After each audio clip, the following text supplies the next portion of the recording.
நான் கொண்ட திட்டங்கள் சிறிதாயினும் ஐயா எனக்காயும் திட்டங்கள் பெரிதல்லவோ. புழுதியில் இருந்து என்னை உயர்த்தினீரே, ராஜாக்களோடு அமர்த்தினீரே. புழுதியில் இருந்து என்னை உயர்த்தினீரே, ராஜாக்களோடு அமர்த்தினீரே.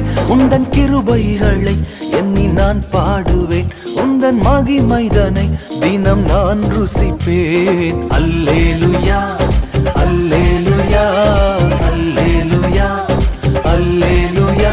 உம்மை உயர்த்துவதே எங்கள் நோக்கமையா, உம்மை பாடுவதே எங்கள் மேன்மையா. உம்மை உயர்த்துவதே எங்கள் நோக்கமையா, உம்மை பாடுவதே எங்கள் மேன்மையா.